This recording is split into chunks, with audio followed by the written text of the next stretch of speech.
नमस्कार ज्ञानी बंधुओं, आज हम दो समाचारों का विश्लेषण करेंगे। एक समाचार तो यह है कि हरियाणा में खट्टर सरकार गिर गई और उसके स्थान पर भारतीय जनता पार्टी की ही दोबारा सरकार बन गई।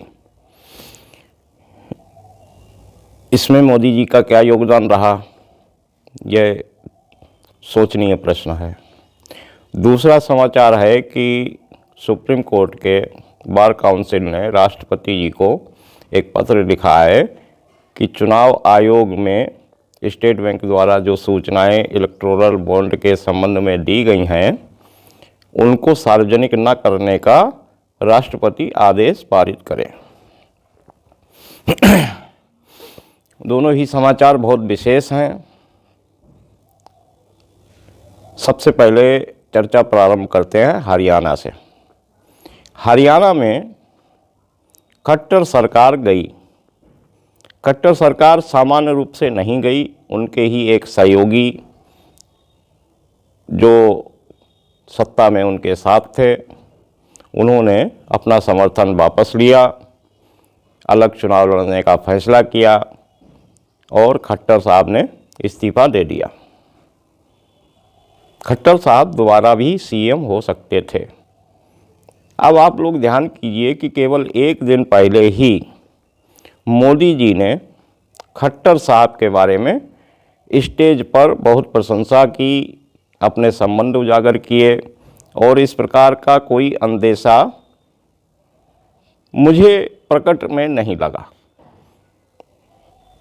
भाषा सामान्य थी। मुझे लगता है कि मोदी जी को भी ये क्रियाकलाप जो भी राजनीतिक उठापटक हरियाणा में हुई है, सत्ता परिवर्तन हुआ है, इसकी जानकारी मोदी जी को भी नहीं थी। अब मोदी जी को जानकारी ना हो यह सुनकर आप लोग अचंभित होंगे, लेकिन ऐसा ही है।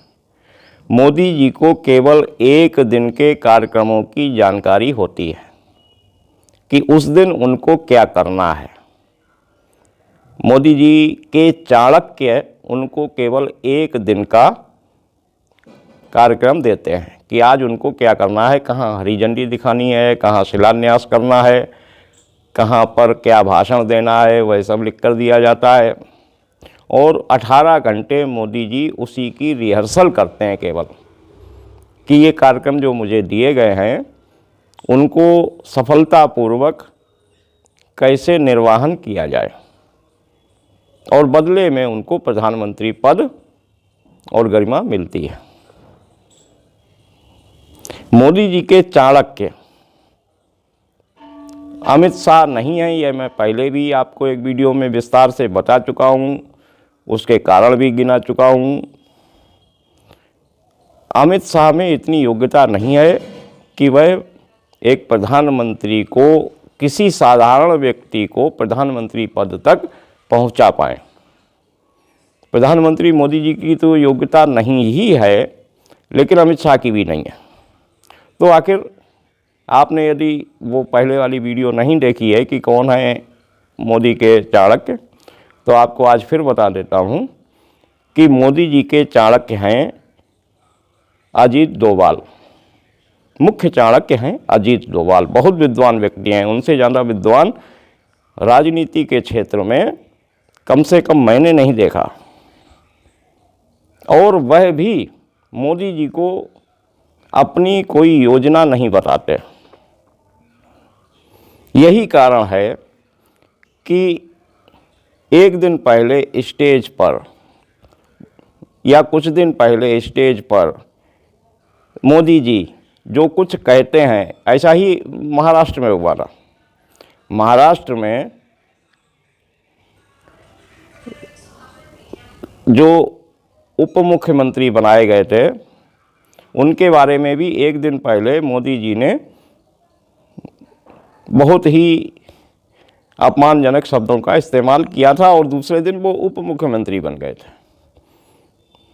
यानी कि उस दिन भी मोदी जी को नहीं पता था कि कल क्या होगा। अधिकांशतः यही आप लोग देखोगे, जिस पर मोदी जी स्टेज से कोई आरोप लगाते हैं, उसको भ्रष्टाचारी बताते हैं, उसको परिवारवादी बताते हैं, दूसरे या तीसरे दिन वह व्यक्ति भारतीय जनता पार्टी के साथ शामिल हो जाता है। ऐसा हो ही नहीं सकता कि मोदी जी स्वयं प्लानिंग करें और प्लानिंग उनके दिमाग में हो और फिर भी वह स्टेज से इस प्रकार के वक्तव्य दें। कम से कम मैं नहीं मान सकता। इसका सीधा सा मतलब होता है कि मोदी जी को चाणक्य द्वारा केवल एक दिन के कार्यक्रम दिए जाते हैं, दूसरे दिन क्या करना है, योजनाएं भी जो ये जैसे खट्टर साहब की सरकार गिरानी थी, तो इसमें आप लोग देखिएगा कि मोदी जी से कहीं कोई मीटिंग नहीं हुई। इसके लिए चाणक्य ने क्या किया? इसके लिए चाणक्य ने अमित शाह को आगे किया। हरियाणा में जिन लोगों का समर्थन था, उन लोगों ने समर्थन वापस करने से पहले अमित शाह और जेपी नड्डा जी से मुलाकात की। यानी कि मुख्य चाणक्य ने नकली चाणक्य के माध्यम से यह सारी योजना क्रियान्वित की और बाद में मोदी जी को पता लगा। मोदी जी ने इस संबंध में कोई योजना ना ही उनका कोई वक्तव्य आया कि ऐसा क्यों किया जा रहा है, ये इसका क्या फल होगा, क्या परिणाम होगा। तो ये तो हो गई हरियाणा की बात कि मोदी जी को केवल एक दिन के प्रोग्राम दिए जाते हैं और उसके लिए उनसे 18 घंटे रिहर्सल करवाई जाती है कि आप यह कार्य जितनी निपुणता से करेंगे उतना ही आपका कार्यकाल बढ़ता जाएगा। अब बात करते हैं कि अब चूँकि चाणक्य अजीत डोभाल जी हैं, तो अजीत डोभाल जी का संबंध और नियंत्रण सुप्रीम कोर्ट बार काउंसिल में भी दिखाई पड़ गया। अब यहाँ पर आप लोग देखिएगा कि मेरा विश्लेषण क्या कहता है। ध्यान देने वाली बातें हैं, ये सामान्य समाचार पढ़ने वालों की बातें नहीं है। हम तो अध्ययन करके, विचार करके, मनन करके तब वीडियो बनाते हैं। तो बार काउंसिल ने राष्ट्रपति जी को एक पत्र लिखा कि स्टेट बैंक ने इलेक्टोरल बॉन्ड के संबंध में जो आंकड़े चुनाव आयोग को दिए हैं, वह चुनाव आयोग सार्वजनिक ना करे, ऐसा निर्देश राष्ट्रपति के पास अधिकार है अभी कि वह 15 तारीख को भी उनको भले ही वो डाल दें, लेकिन सार्वजनिक करने से पहले तक राष्ट्रपति के पास समय है कि वह उसको सार्वजनिक करने से रोक सकें।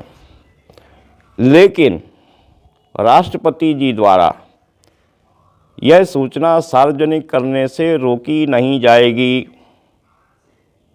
आप लोग ध्यान रखें, बहुत से लोग कह रहे हैं राष्ट्रपति द्वारा रोक दी जाएगी। नहीं रोकी जाएगी। और ये क्यों नहीं रोकी जाएगी?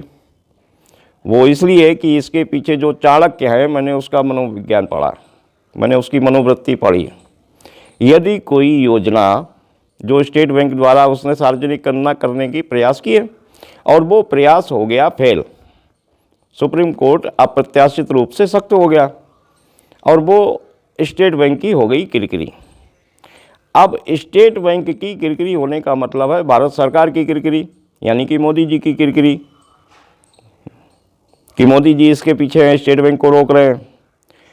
अब यदि राष्ट्रपति, चूंकि सारा काम गृह मंत्रालय करता है राष्ट्रपति जी का, तो उसमें भी प्रधानमंत्री जी शामिल होंगे। अब यदि राष्ट्रपति जी ने चुनाव आयोग को आंकड़े सार्वजनिक करने से रोका